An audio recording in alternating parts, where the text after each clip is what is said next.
Hello, Internet. Welcome to Pop Culture Shark, the live stream all about pop culture things, and sometimes some theories. I'm Caleb, And I'm Final Monkey. and today we are doing our tribute to MatPat. For those of you who are unaware of game theory, or maybe you know game theory, you just didn't know that. MatPat recently had his last show. He is still a part of the company, but he is passing the hosting reins on to four other theorists. Kind of reminded me of my childhood whenever Steve passed Blues Clues on to Joe. Um, and so today we thought that we would talk about some of our favorite theories that MatPat did, and also bring forth some of our own theories that perhaps he never got to. But before that, let's get to our weekend checkup. How you doing? I have been sick all week. This has Ugh. been a crappy week. It's just uh I don't know. It's just been one of those weeks where everything could go wrong. Has gone wrong, but I am Mhm. here. I'm still hanging in there. Mhm. Um Pop culture wise, I watched Far Beyond the Stars, which is the best episode of Star Trek Deep Space Nine and probably the best episode of Star Trek. Period. And it's making me want to rewatch all of Star Trek Deep Space Nine again. So stay tuned. You'll probably hear them, marathoning those again. Um, as for reading, for those who have been on the fence about starting One Piece because you're like it's never going to end, we are flying towards the ending. I don't. It's not going to be like this year, but you could tell that things are moving very quickly. Um, I don't know if you know who the five elders are. They always show like those five elders that are like rulers of the whole world. Yeah, they're Mhm. they're they're fighting Luffy right now. So I mean, we're Okay. we're pulling in the big guns now. So stuff is going down. Um, so very exciting. I'd say I think it's less than 5 years away from the ending. Probably maybe closer to three to figure out how it goes. But we're moving. I don't know. I remember 10 years ago hearing that there were probably 10 more years left. So who No, but you could knows? you could tell that things are heading that way. There's not a lot of not too many dangling plot threads are left. It's getting there. So very Okay. exciting. I have no idea how they would turn this into live action. The chapter that was today, there's like no way. The special effects budget would be insane. So Yeah. Yeah.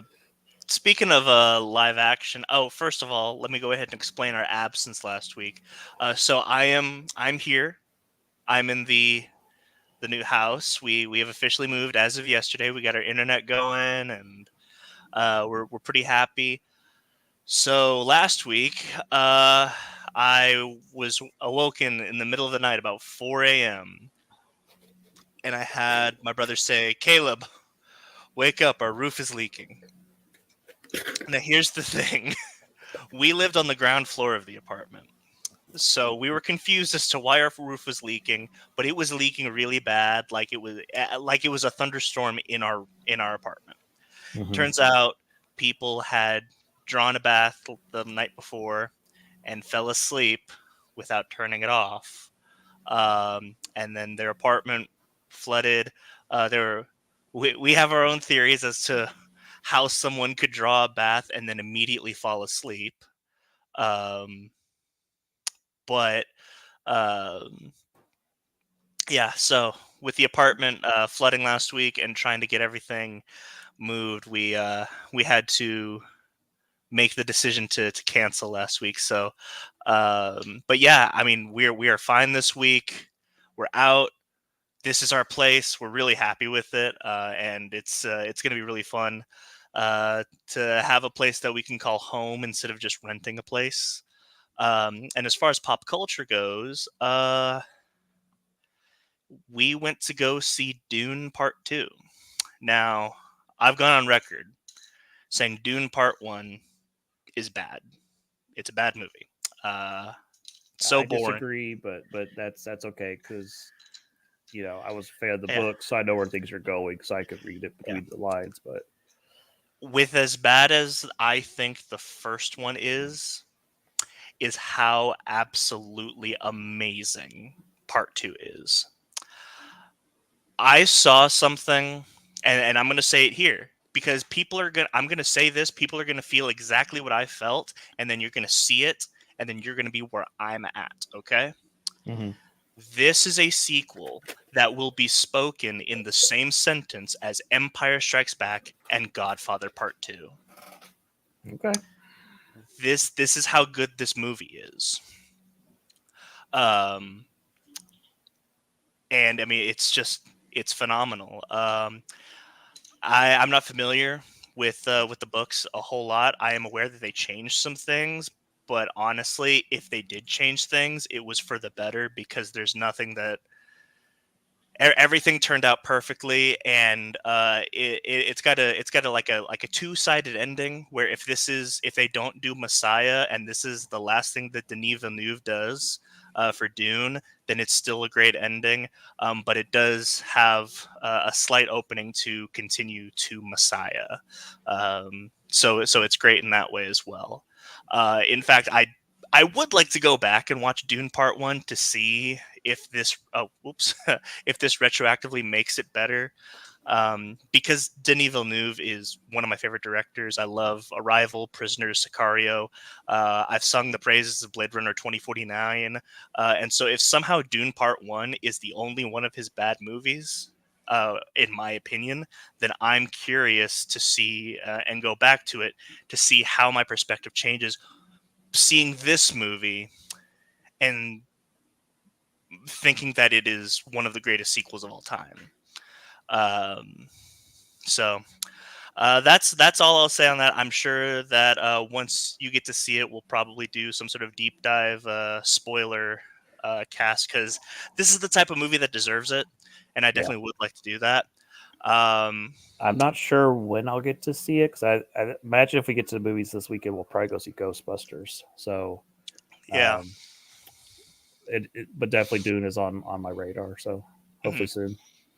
You know what's really funny? Speaking of Ghostbusters, so you know how I've always said that Frozen Empire looks more like an expansion than a sequel. Yeah. So I think I shared this with you. Destiny actually has Ghostbusters cosmetics now, Oh no. and I'm like, I knew it. It's an expansion pack. I knew it. Um, but yeah, let's go ahead and we'll move on to news. As far I just got your message. Turn off Law and Order. It's time. Not Yeah. this time. Not this time. I wish that today because today's been so stressful with like the amount of signing that I've had to do with Yeah. just everything. I wish I could have watched Law and Order all day. Um. Anyway, so the reason I say that is because I'm just pulling up um what you wanted to talk about for news. Oh. Yeah. Marvel killed a lot of stuff. Um, Marvel and perhaps Disney or Star Wars. So we heard a couple weeks ago Bob Iger said yes, we're quietly not going forward with some movies, but he didn't say which ones. We're hearing chatter that it was probably Ant-Man 4, probably Eternals 2, and Captain Marvel 3. I've also heard Armor Wars and Ironheart are being put on the back burner as well. I think I think some of those have been filmed. I'm not sure. I keep hearing that people were. I'm also hearing a lot of chatter about Captain America 4, about all the reshoots that people just didn't care for the political message you get. Didn't find the movie interesting. Didn't like the action scenes. So they're like reshooting a bunch of that. Um, so what's weird is while you have all this chatter about Marvel killing movies because they want to focus on heroes or characters that will actually bring in money which we've been saying forever. Wait, you know, you telling me that Namor's not bringing in money? in those Eternals and Shang Chi. Shang Chi was a household name. Every kid loved Shang Chi. Uh, no, they would have focused more on the A and B tier characters and not the C and D and Z tier characters they were focusing on. So That is very strange that they're like, you know what we need?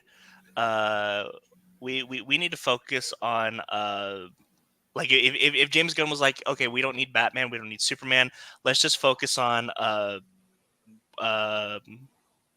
Atomic Knights or Guy Adam's. Gardner or Captain Atom or Well, don't say Guy Gardner because they casted Guy Gardner before any other Green Lantern. that's true. But like, what was that one? Oh, the finale to Brave and the Bold. What was it, like Atom Bug or something like that, or Ambush Atomic Bug. Ambush Bug? Yeah, like they would focus on Ambush Bug or Yeah, something like that. yeah. Um, I don't know if you had this on the news. We'll hop back to Marvel just a second. Teen Titans movie was also announced, which I thought that was pretty hype. That a live action Teen Titans movie is going forward. That to me has been a no brainer. Why they have not made Teen Titan movies? I know they did the TV series, but that was a mess. Do you think that that is kind of like their response to X-Men possibly coming up? Possibly, because if you know your comic book history, Teen Titans and X Men. When X Men hit what crazy, so was Teen Titans. Those were like both the number one books at the time. I mean, I'd love to get Marv Wolfman and Chris Claremont in a room together and just let them talk. Like, Yeah, sure. uh, now, I am curious because if this takes place in that Gun universe, I wonder who Robin will be. Yeah, Because I don't know why I'm under this impression. Maybe it's just because he's my favorite Robin. But I was under the impression that the Robin of the new Batman movie was going to be Damian, and it was going to be like an adaptation of Batman and Son. that was because there was two Batman movies in production, right? There's Batman 2 by Matt Reeves, and then there was James Gunn's whatever Batman movie. So I think James Gunn's Batman movie was going to have Damian. Okay. I don't know. To me, Teen Titans only works when it's Dick Grayson. I don't like any of the other Robins on the Teen Titans. It needs to be Dick Grayson and those relationships. I think, and this changes the entire team dynamic. I think it could work with because Jeff Johns' run was Tim Drake, um, and so I think that can work. But you have to change the team. Like you're not gonna have Starfire on it. Yeah. It would it wouldn't be the will they won't they with Dick and Starfire. It would be the will they won't they between Tim and Cassie. Okay. And even then, would they do the will they won't they with Tim and Cassie, or would they make Tim gay? So, And then would Cyborg be on the team? Are they? I hate Cyborg being on the Justice League. I think he should be a Teen Titan. yeah. Well, and did you ever watch the DC animated Teen Titans movies, like the Versus the Justice League and Judas Contract? No, I almost Uh, watched one the other night, but I did. So those are actually really good. What they do as Cyborg is actually super. It's actually one of my favorite things, which is in that universe, it was based off of the Justice League War stuff in New 52. So Cyborg was on the Justice League, but Uh, as soon as he meets the Teen Titans in Justice League versus Teen Titans, he's like, I think I'm actually going to stick with them because they're my age, yeah. uh, and so like he starts off on the Justice League, but then he's like, wait, there's actually a team that is my demographic. I think I should probably stick with them for right now. Right. Yeah. Okay, so getting back to what we were talking about with Marvel, and the canceling movies. What was weird is while this was going on, Patty Jenkins came out and said, "Oh, but Rogue Squadron's back in production," And I don't buy this at all. She said that they're asking for a script, which means this is not in production. She is trying to will this into existence. I didn't realize it was Patty Jenkins that said that. Yes, Patty Jenkins said, "Oh yeah, my schedule's clear. I think it's time for me to go back to Rogue Squadron. Yeah, Kathy's waiting on a script and all this. Yeah, it's not happening."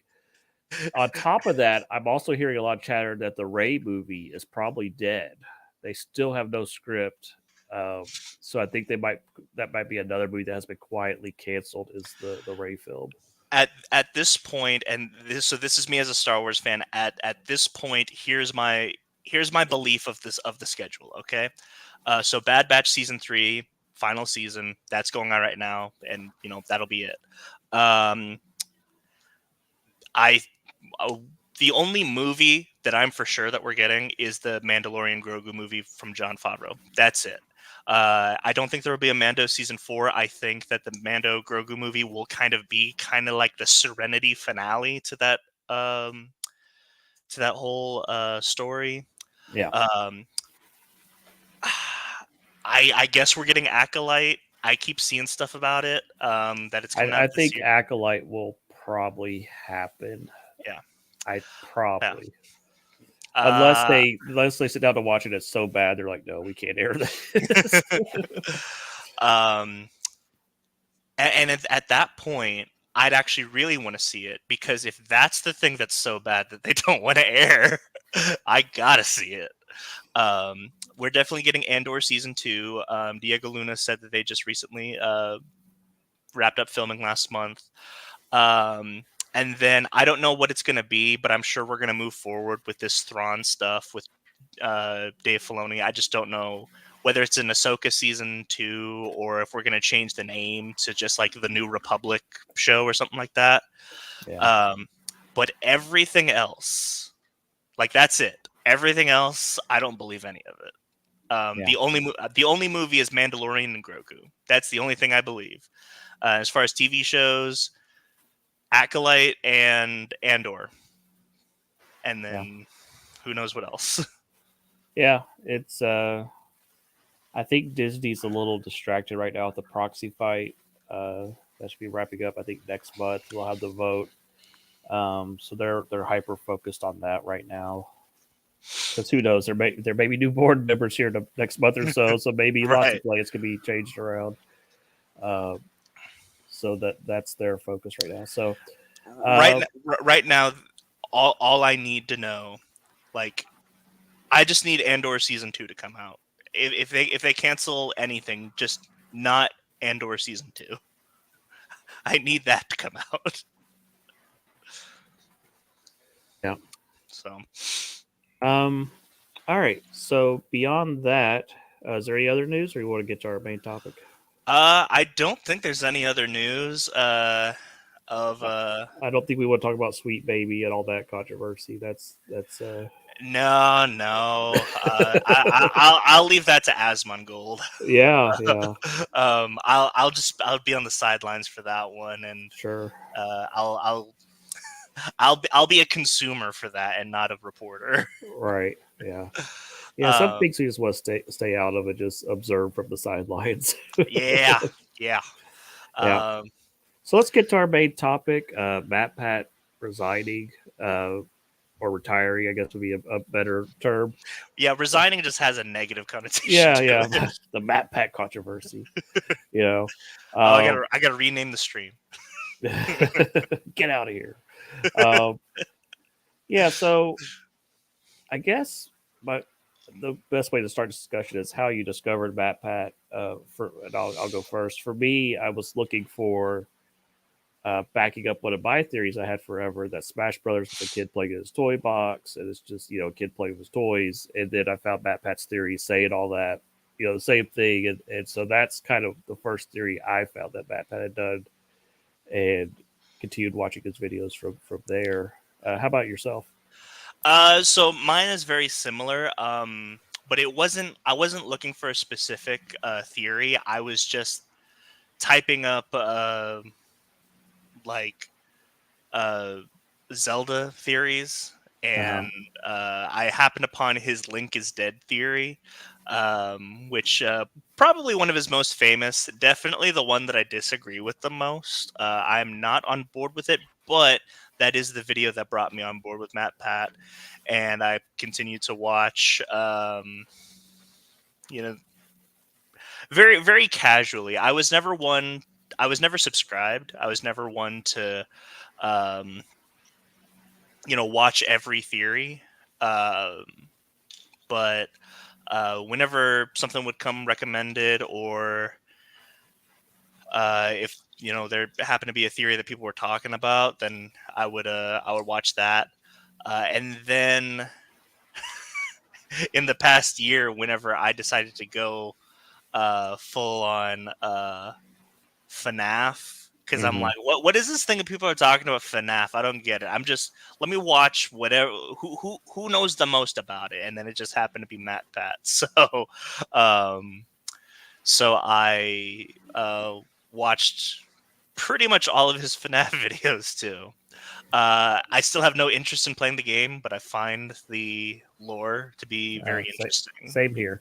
Yeah. For me, I'm actually more of a GT Live guy than a game theory guy. I used to be obsessed with GT Live when it was Matt Stephanie. I'd watch it every single day.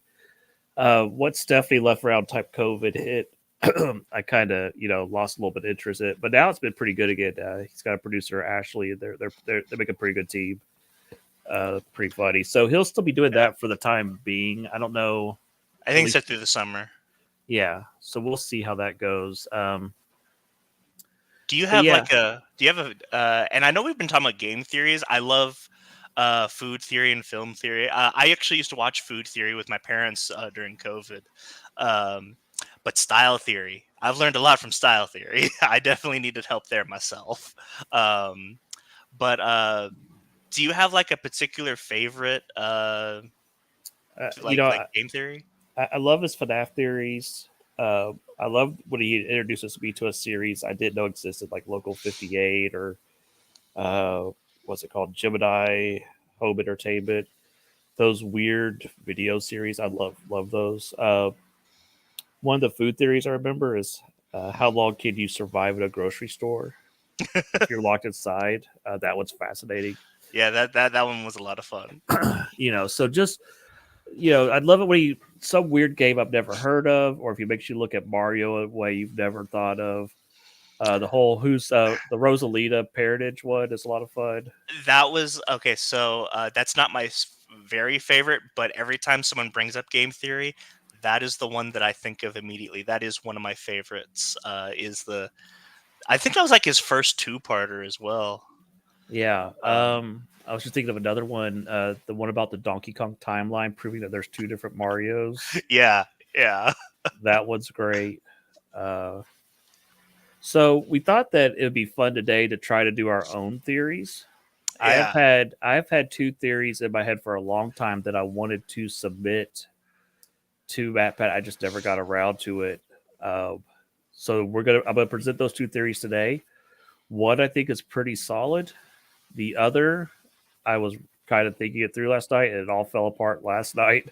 So we'll get to that one also. Yeah. So Um, Real quick, but before we start, uh-huh. one more theory that I wanted to bring up, because it reminded me so much of Daniel. Okay. Uh, Our, the our buddy Daniel. Yeah. Yeah, Chrono is God. The Chrono Trigger is a retelling of the story of Jesus. Have you seen that one? I have not. I haven't Yeah. played through Trigger, so I try to avoid spoilers for it. Oh, So okay. Then yeah.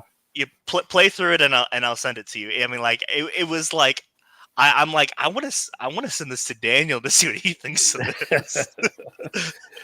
Me and Daniel. If you don't know who Daniel is, he's my friend he's a Christian college student who has a background in Jewish faith and Christian faith. So he's very well read, um, and we have those types of discussions. I'm like, why does and I can't remember what it's called now, but there's certain what is that called? There's certain symbols that you see in anime over and over. Some type of Jewish mysticism that they use constantly. So I'll ask Daniel stuff of it like that. What is this? What's going on here? Why do they keep referring to this and stuff?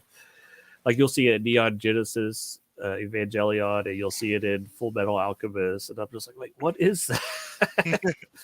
um, so yeah, uh, so let's go ahead and get to my first theory. It's about Birdo. We probably won't run too long today because I'm about to lose my voice. So, uh, but I sent a slideshow to Caleb, so let's see if he can open it up. Yeah. And in my medicine about I couldn't sleep, so about 5 a.m. I decided to write a script like a MatPat script for this. So we'll see how this goes. So,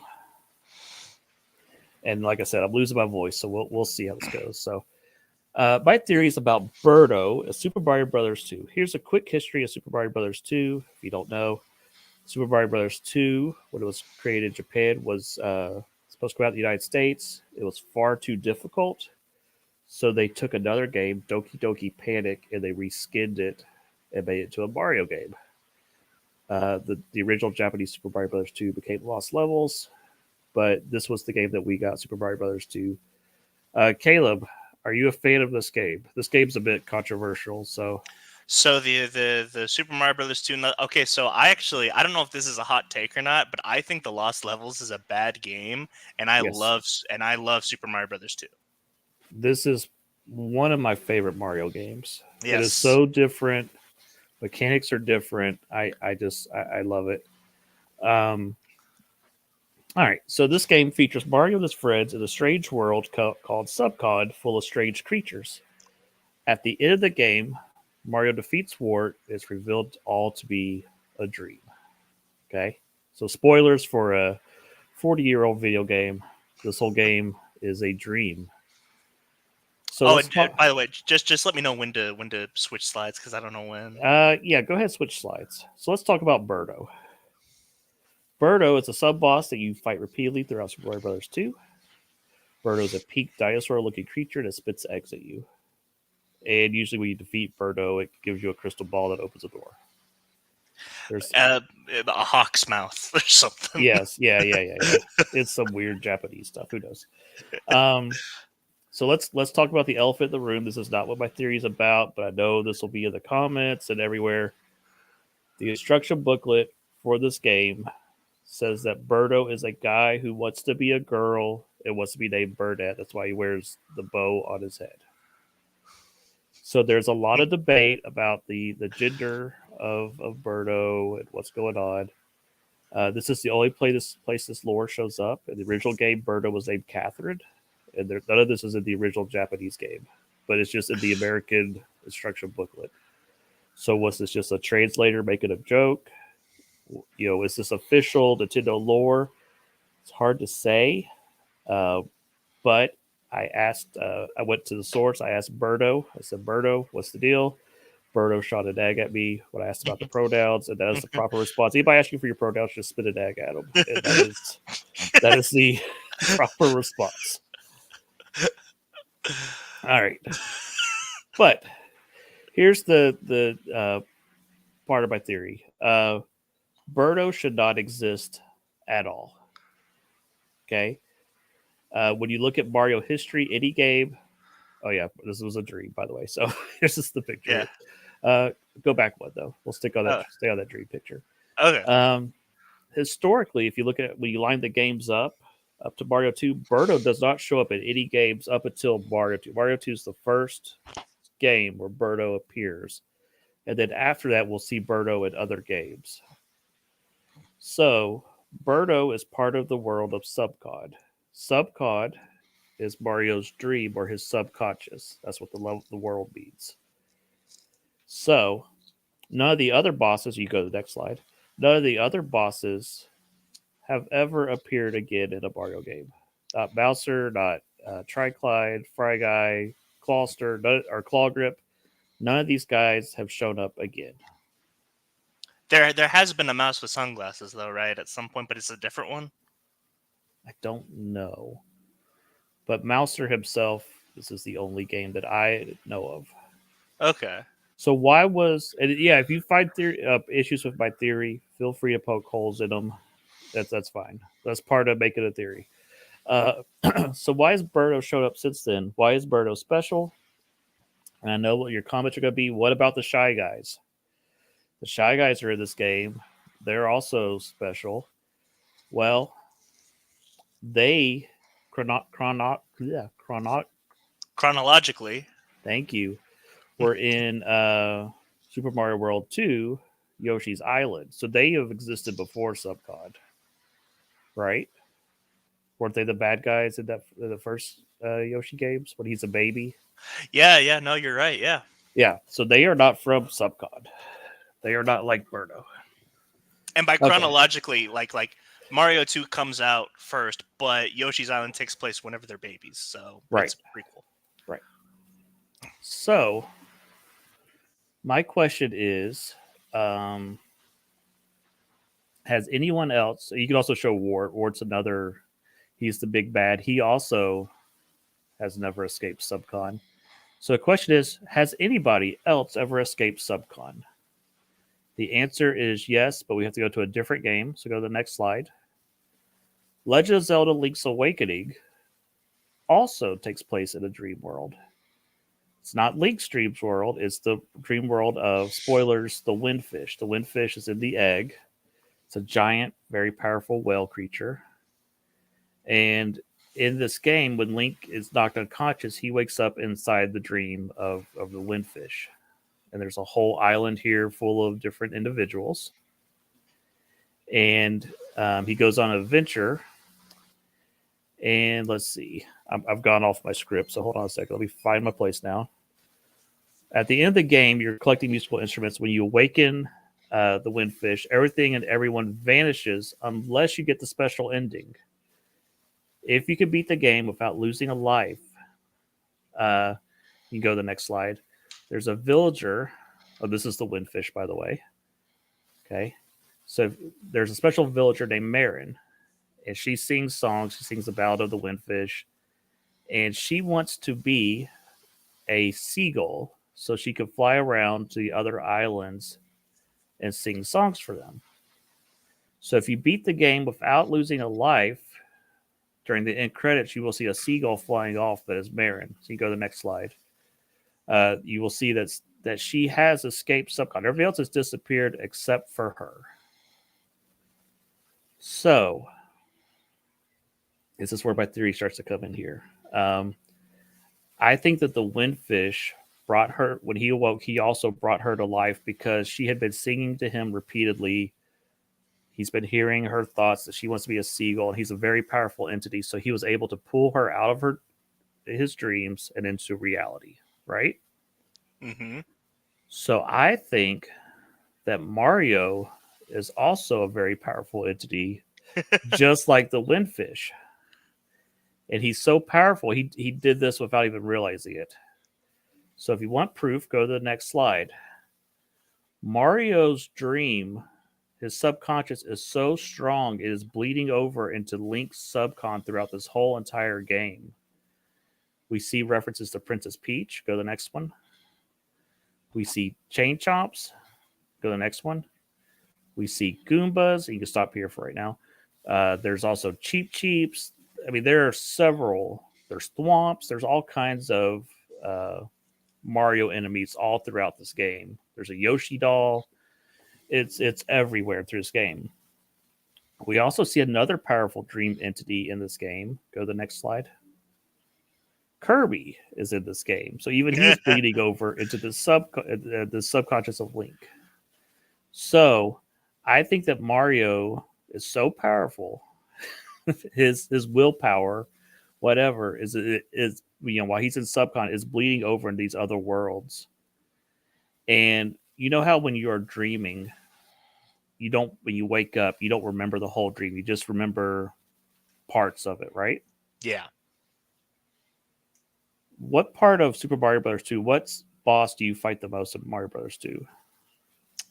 That's Birdo. Birdo. Okay. Multiple So, times. yeah. So there's one part I forgot. We'll come back to Birdo over here in a second. More proof that this is connected to Super Mario Brothers 2. Go to the next slide. Oh, hey. Wart is in Link's Awakening. This is definitely the same world. You know, we don't know much about Wart, but it seems like he can go from subconscious to subconscious. He lives in this world, and so yes, these two games are absolutely connected. So I think that when Mario woke up, his subconscious pulled the part of the dream he remembered the most out of the world with him, and that was Birdo. And maybe on some level, he just wanted a friend for his little dinosaur friend Yoshi. And so he pulled Birdo out when he woke up. And I think, let's see, that this was just a ripoff, a pop culture ripoff of the great MatPat. Thank you. This is my theory for the day. What did you think? Convincing, actually. I like it. Um, Yeah, it needs a little bit of work towards the end, but I think that yeah. Birdo's the remnant of his dream, almost like a figment of his imagination that he has pulled into reality. And here's the thing, obviously, whenever theories happen like this, very rarely do the originators think this deep into it. Mm-hmm. However, with the amount of crossover between Mario and Zelda in a Link's Awakening, Mm-hmm. someone had to have thought, hey, this is going to be a dream. Mario 2 was a dream. What if we just made these dream characters? And so whenever someone else has a dream in Legend of Zelda, then that's like there had to be someone definitely that at least was intentional, Mm-hmm. you know? But yeah, definitely. I like it. Was there, There's just images of how powerful Mario is, oh and then you get gosh. an image of Birdo, and then how Birdo has been pulled into our world now with everyone. So Oh, that's my theory. a game A theory. pop culture ripoff theory. Yeah, I uh, thought that one was pretty solid. I know he likes doing theories about Mario, and I always, if I ever got a chance, I was going to give that one. Say, hey, you need to look into Birdo. There's some weird stuff going on there with Birdo. yeah. Um, so I have one as well, and Okay. I didn't even realize that your Birdo one was going to be a Zelda theory. Because I have a Zelda theory. Okay. So Zelda is my favorite. Uh, Zelda's my favorite game series, and so I wanted to bring up the timeline. Everyone loves the timeline. It makes so much sense. Um, Whenever Breath of the Wild came out, they said that Breath of the Wild takes place at the end of every timeline. Um, and most people didn't really understand what that meant. MatPat has actually done a theory on this, and his theory is which by the way, MatPat has gone on record, as a theorist saying that he doesn't necessarily believe all of his theories. Yeah.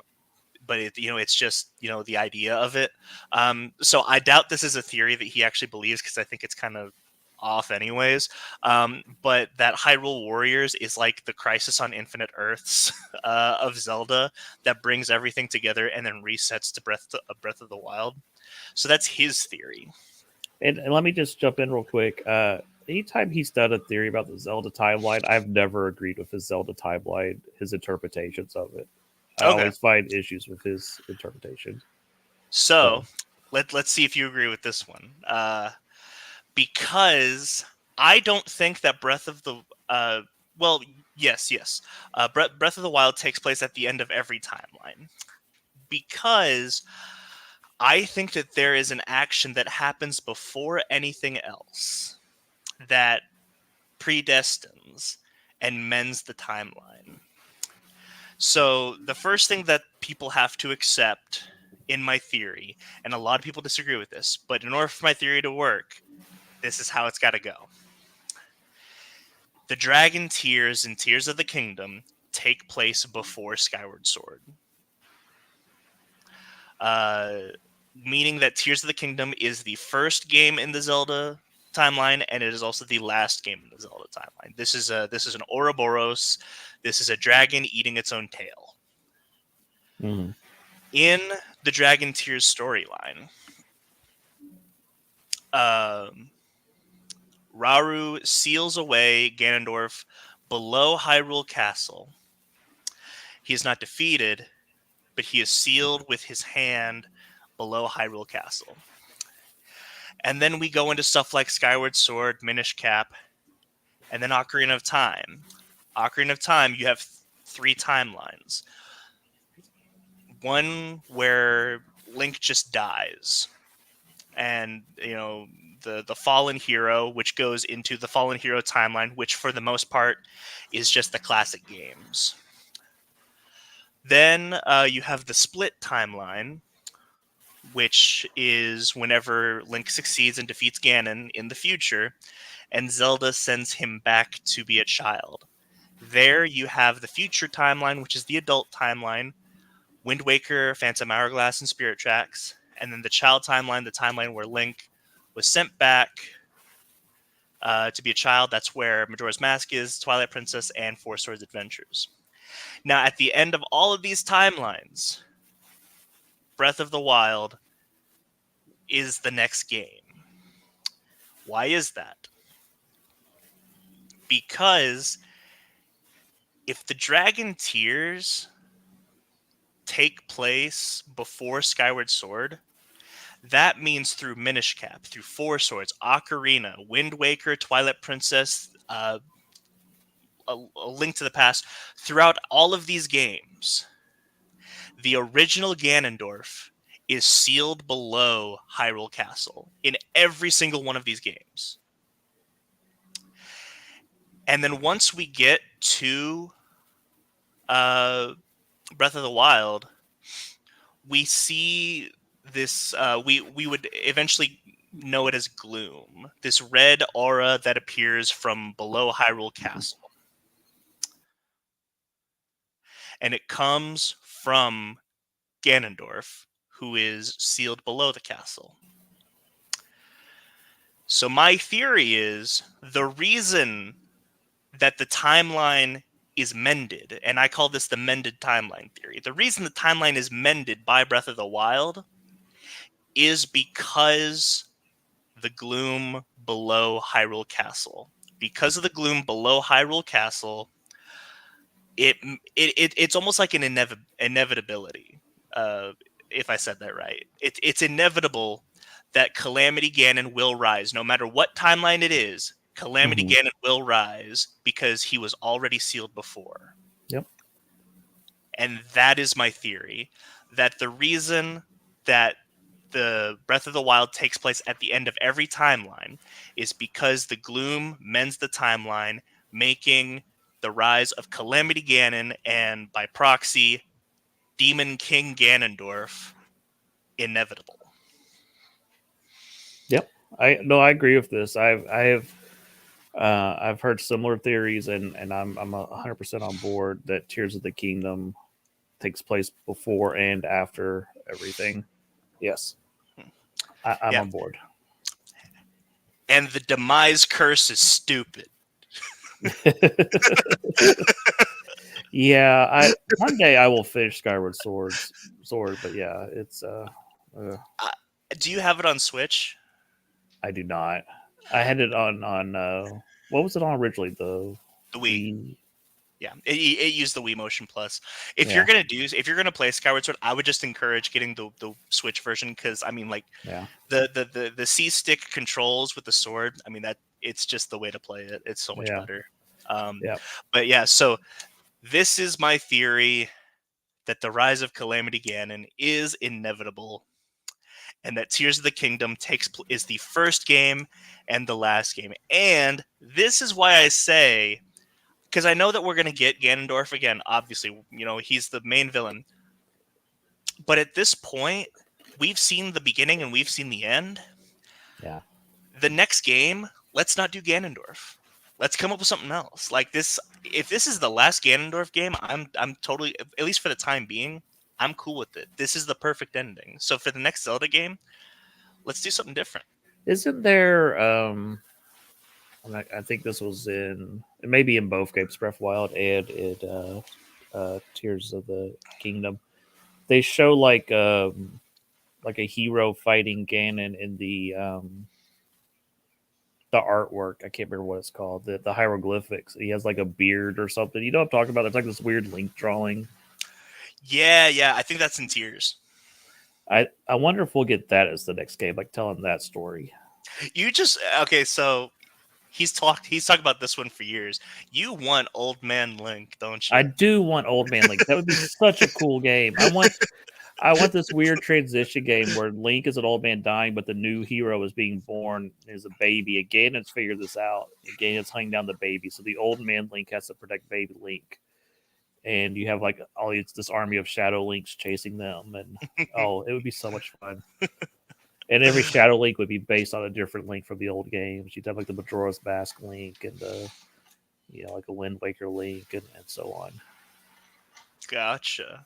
It would be sick. And the final boss. Spoilers for a game that doesn't exist. Uh, the baby is slowly growing. So when you get to the final boss and old man Link falls in battle, baby Link is like 4 or 5 now. He's able to lift the Master Sword, and now you're able to play as him and have this big final battle. And the Shadow Link that he'd have to fight is the shadow of the Link that saved him. Ooh, that's good. That is good. That's real good. And but there'd be like puzzles where there's a hole you can't get through as old man Link, so you have to put the baby down. Then you play as the baby and crawl through tunnels and stuff and hit Or like switches and stuff. or like you could switch back and forth between the little Link and the big Link. Like you remember in Ocarina of Time where you could just throw Rudo. Yeah, there's a game, an unofficial Nintendo game. I think it was called Bible Adventures, where you played as Moses' mother trying to hide baby Moses. So you could throw baby Moses at the enemies. Yeah, that is totally it. You can just launch baby Moses off cliffs and stuff. It was awesome. You know what it like this, because there was a game that came out that everyone loves, and it's upholded as one of the greatest games of all time. And whenever that game came out, it made me think of your idea of a Zelda game, and I'm like, God of War ripped off my uncle. Yeah, so, Kratos. Yeah. But anyway, so that is my Tears of the Kingdom theory. I am satisfied with it, and I think that this is the only theory that I have where I just think I'm right. Like, I got it. So now, oh my gosh, it's such a fun game. All right. Anyway. So we have one more theory for y'all. Now you said that this one fell apart, but you still want to talk about it because you want to explain how hard it is to come up with a theory. Yeah, especially MatPat by the end was doing 4 different channels, and of course he had researchers working for him and stuff at this point. But to come out with a new theory every single week and have them stand up to the scrutiny of thousands of people every week, that's exhausting. Mm-hmm. So this was more of a film theory than a game theory. It involves my favorite Transformer, Starscream. Do you think that there's like some dichotomy between you and I because your favorite Transformer is Starscream and mine is Jetfire? Is there is there a message there? I grew up in the 80s and I love Cobra Commander, and Cobra Commander's voice actor is the same one for Starscream. It's probably just because I like the voice in both of these, and they're both similar characters. Chris Latta did the voice for both of these guys. So my Cobra Commander is Corporate Commander from Angry Joe. Yeah. What's the matter? You don't like DLC? I am. The thing with Transformers is there's a lot of continuity and a lot of different timelines and stuff. Mm-hmm. So it's very easy to miss something or not and, know about something. and we just recently got a new one too. Yeah, yeah. So Starscream is he's a backstabber, and I don't have a script for this, so this is gonna be off the top of my head. So he's a backstabber. He wants to be the leader of the Decepticons. He will kiss Megatron's butt and then try to stab him in the back every chance he gets.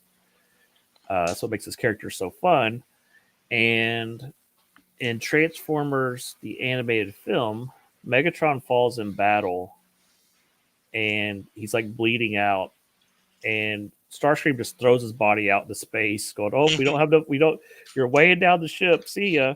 And just tosses his body out and declares himself king of the Decepticons. Um, Megatron is discovered by Unicron, who rebuilds him as Galvatron. Now he's all powerful. You can jump to the next slide. Galvatron shows up while Starscream is crowning himself as king and just shoots him through the head and kills Starscream in the movie. Um, so this, he turns to the dust. I mean, he's dead, dead. And then something weird happens. A couple episodes, the movie ends, and then they go to the new show that's set after the movie. Starscream shows up as a ghost and starts possessing people. And I can't remember if they say it's because of maybe Unicron's powers are powering him or what, but there's just some weird stuff going on with Starscream. Why is he different from other Transformers? So they end up, banishing his spirit away. Well, then they do a show called Beast Wars set millions of years in the past on prehistoric Earth. And they do an episode there where Starscream's ghost shows up there from the future. And you can jump to the next slide. It possesses, here's Starscream's ghost. And then he possesses Waspinator. So Starscream's ghost is able to do all kinds of crazy stuff. It seems to be unkillable, or I guess he did die, but it keeps showing up everywhere. He died, but then became omnipotent, because he not only is a ghost in one time, but he can go back in time arbitrarily. There's some strange stuff going on, yeah. Yeah. So then in a separate continuity, go ahead and jump to the next one. Transformers, the animated series.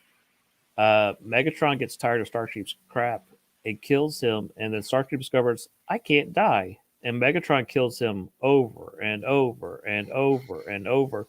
And their answer is that he has a defective spark, which I think is just kind of weird. But what happens at the end of this one is he starts splitting the spark into smaller pieces and making the other jets like Skywarp and Thundercracker, and he makes all the different jets that look all different, and he spreads himself too thin, and he takes over Omega Supreme, and then he gets killed at the spark can't take me and split that many times, so he dies at the end of that one. So I got to thinking, what's the deal with Starscream? We have a traitorous shapeshifter, wants to be in charge. Why does he seem to be immortal at times or unkillable? Almost like he's a god. So go ahead and jump to the next slide. So here he is, he's dead. What if he is Loki? Loki is a shapeshifter. He wants to be in charge. He's insanely jealous. Okay, we've seen this throughout history. They act very, very similar. So, and we know that Loki has taken different forms throughout the years. So there is possibilities here that somehow Loki has survived the end of the Marvel universe and has ended up in another universe. We've seen this happen before in Marvel history. You go to the next slide. Galactus is the survivor of the last Marvel universe. When it ended, he survived. He put himself in a ship and he was transformed into Galactus. At the end, is this from history of the Marvel Universe? Well, I mean that's just classic Fantastic Four history.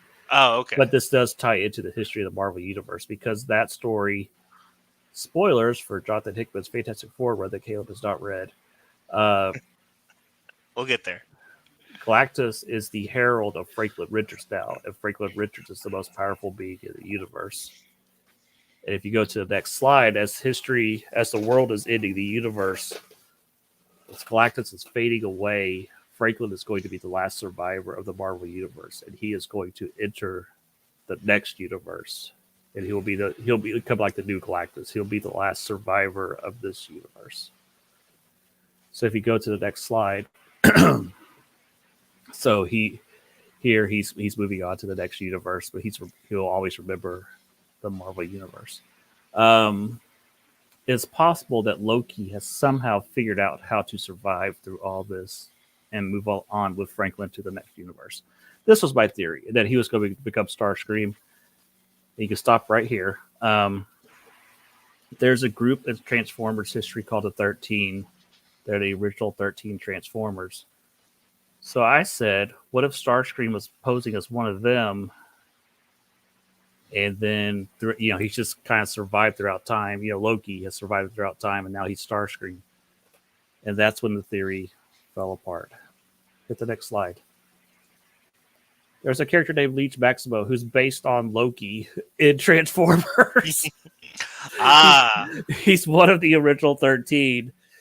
The character's already there, and it's not Starscream. And they said, "Yeah, we based his design on Loki. He's the trickster god of the Transformer universe." And I was like, "Dang it!" So yeah, I was kind of onto something, but I'm not. They've already made this character, Leech Maximo or whatever his name is, and so then I thought, well, maybe he dies and becomes Starscream, but then there's a comic book where they're interacting, Starscream and this guy, like they're fighting each other. But it's still maybe possible that Leech Maximo becomes Starscream someday, but there's just not enough evidence there to make it work.